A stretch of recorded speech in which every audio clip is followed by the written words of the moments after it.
Hey friends, today we are making Methi Makka Roti, that is maize flour roti with methi leaves or fenugreek leaves, and with that I am also making ginger lemon, fresh ginger lemon to have with this, or even with other dishes it will go like dal rice or any other stuffed parathas. Also I will give you a tip on how to make these rotis easily because rolling them makes very difficult. So I'll give you an easier tip to make these. Let us see the recipe. First I prepare ginger lemon to eat with the Methi Makka Roti. So I have cut a tender ginger piece into discs like this, roundels, or you can cut into juliennes or you can cut finely. And on this add about half a teaspoon of salt, or you can take as per taste, and squeeze juice of half a lemon. Mix them a little and now allow this to marinate. These will be ready. You can already see they have started changing color. It has turned quite pinkish from the white or yellowish color. Now take a mixing bowl, or you can take a parath and add 2 cups of finely chopped fenugreek leaves. I have thoroughly cleaned and washed, and take only tender stems with them.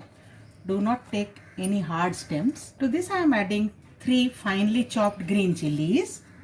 Also I'll add dried fenugreek leaves or kasuri methi, crushed lightly.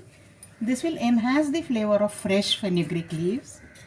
And I am taking some ajwain or carom seeds, crush them with your palm and add a pinch of hing or asafoetida, 1 teaspoonful of red chili powder, 2 teaspoons of salt, a small pinch of haldi or turmeric. Mix all these well.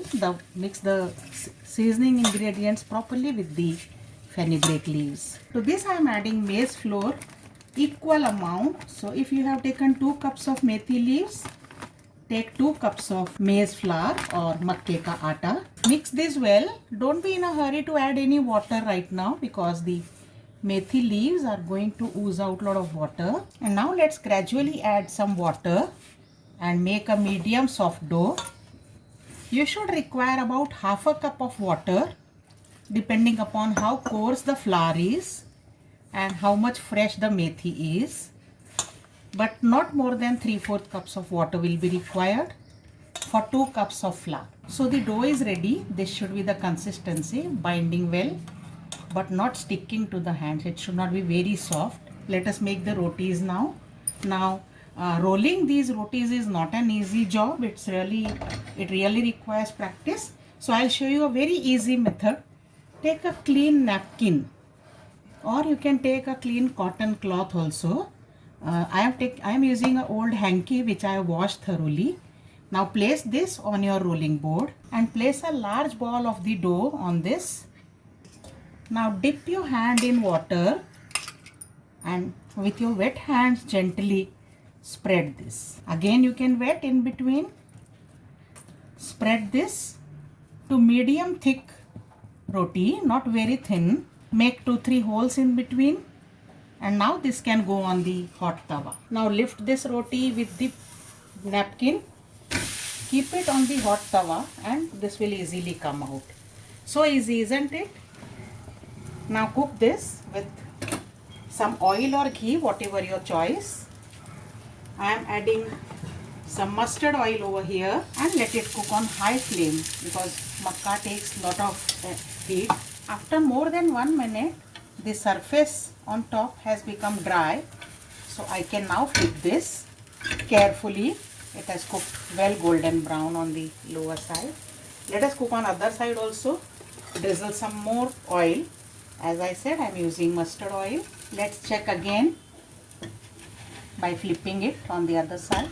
Yes, it's perfectly done. Now don't flip this again and again to avoid breaking. Just slide this out into the plate like this. You will see this is how dhaba people also do. So our first roti is ready. Now next one also I have rolled here. I'll again show how to put it on tawa. So along with the napkin, take the roti in your hand, flip it, and this just comes out. It's a very easy way to make the rotis instead of rolling them with the flour, dry flour. I have flipped the second roti. See so nice it has come out. See one more thing, that the first roti sometimes may not be a success because the tawa is not optimum heat. And the second will definitely be just like dosa. So the Methi Makka rotis are ready. Top them with a generous blob of butter, and this ginger lemon is already there. Enjoy this full-fledged meal any time of the day, but this is the best for breakfast in winter. Also subscribe to my channel. See you for more such recipes. Bye for now.